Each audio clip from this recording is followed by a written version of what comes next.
Hey guys, and welcome back to my channel. Today we will be reading Ungifted by Korman. Uh, we will start by reading chapter 1 in this video. So let's begin. Unearthed. Don Curtis, IQ 112. I want a refund from Ancestry.com. They traced my family all the way back to the Revolution. And in all those forefathers and foremothers, aunts, uncles, and cousins, there was nobody like me. No big mouth hung for treason, no class clown who they stuck in the stocks and threw rotten vegetables at. The closest match was this guy in the Civil War who jumped off a battlement, whatever that is. And he only did it because the Union Army was firing on Fort Sumter. That's what they put on his tombstone anyway. It sounds like a pretty good excuse to me.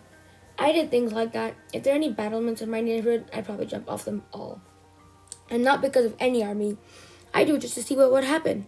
Reckless, my mother called me. Poor impulse control. That's a school psychologist. You're gonna break your idiot neck one day or someone's gonna break it for you. My dad. He was probably right. They were all right. But when the thing is right in front of me and I can kick it, grab it, shout it out, jump into it, paint it, launch it, or light it on fire, it's like I'm a puppet on a string. Powerless to resist. I don't think. I do. It can be little things like throwing darts at a pool float to test my sister's swimming skills or spinning back at the llamas in the zoo. It can be more creative, a helium balloon, a fish hook, an Uncle Mark's toupee. It can even be the smart alecky comments that got me voted most likely to wind up in jail in my middle school the last 2 years running. Our fans are great. Our team is nifty. We're going to get blown up by 50. See, that was probably not the wisest thing to say on the day of the big game against our basketball arch rivals, Salem Junior High. But I didn't just say it. I broadcasted over the PA system to the entire school. I don't know why I did it. The cheer was already fully formed in my mind. The poster advertising the big game had planted it there. It was definitely going to come out. Why share it with only the two Daniels, who were with me in the office awaiting sentence for a spitball war when there was a perfectly good microphone a few feet away, unattended and live. Okay, it wasn't live. I could flip the switch. I even had the pom-poms. Well, a crumpled piece of paper for the sound effects. The howl of protest that went up all around the building surprised even me. It was like I'd gone from house to house poisoning everybody's dog. It was probably for my own good that I wound up in detention. If I had been free in the halls at 3:30, I would have been lynched. The sense of humor in Hardcastle Middle School didn't extend to their precious basketball team. Why do you say we're going to lose, man?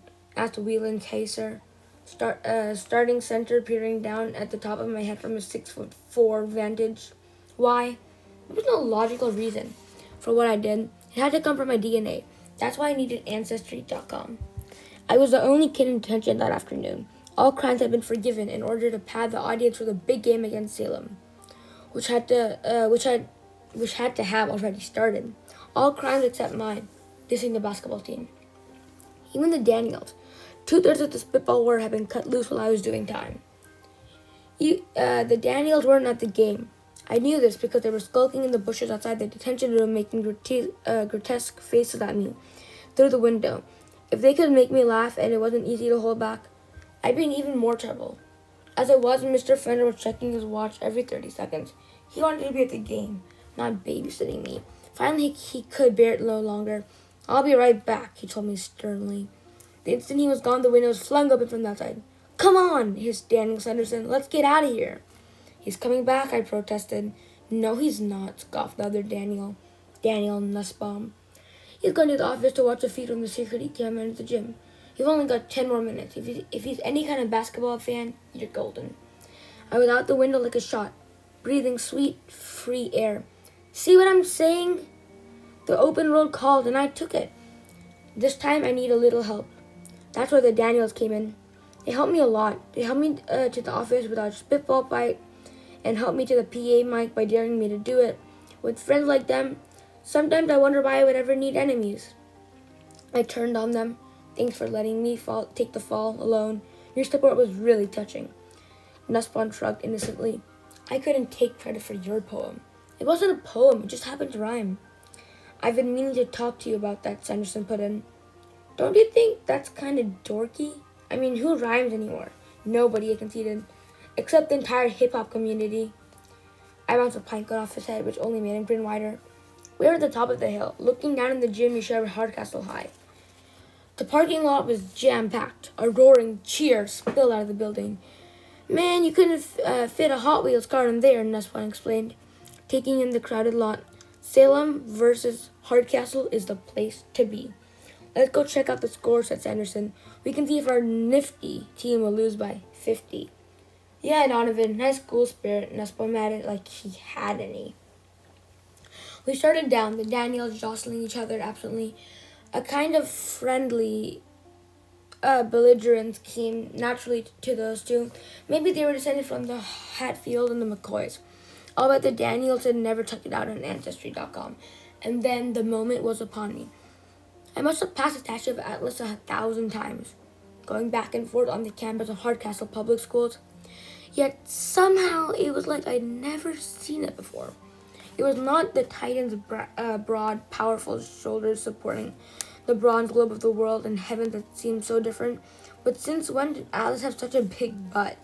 Seriously, I knew he was a Titan, but I didn't know that the most titanic about him was his caboose. He looked like a reject from The Biggest Loser. Suddenly, I was striding towards the statue in an almost trance-like state. I picked up a fallen tree branch and made my approach. Nussbaum noticed my zombie-like concentration. Dude, what are you doing? I didn't answer, and he didn't really expect me to. He knew me. They both did. I cocked the branch and unloaded a home run swing. The impact vibrated through my arms to my brainstem and into every cell of my body. The branch shattered in my hand. I have to say, this was always the best part of it for a guy like me. The split second the tomato hits the car, the very brief flight as I drop off the edge of the roof to the pool, the instant that balloon lifted to pay, and the sun's rays glint off that shiny bald head. Or in this case, the gong sound from the statue's bronze behind the payoff. It was unusually downing from here, sometimes literally. Alice shivered as the vibration traveled through his metal body. The celestial spear shivered too, rocking dizzily on his muscular shoulders. At that point, I noticed for the first time that the sculpture wasn't a single piece of metal, but two, bolted together at the nape of the Titan's neck. Corrosion is a terrible thing. It was all in slow motion, but there was nothing you could do to stop it. With a crack, the bolt snapped, pieces whizzing out of sight. The ball of the world and heavens toppled and hit the ground with a whump. I was still wrapped up in the deed, lost in the moment. It took the twin gasp from the Daniels to break the trance, and by that time the heavy ball was already rolling. Oh no. The big bronze globe careened down the hill towards the gym, picking up speed as it went. I ran after it, although I thought I could do nothing to stop it. I have no idea. Help me! I called to the Daniels, but they were already heading in the opposite direction. They liked to watch me do stuff. They had a lot less interest in hanging around for the consequences. Heart sinking, I projected the course of the runway globe.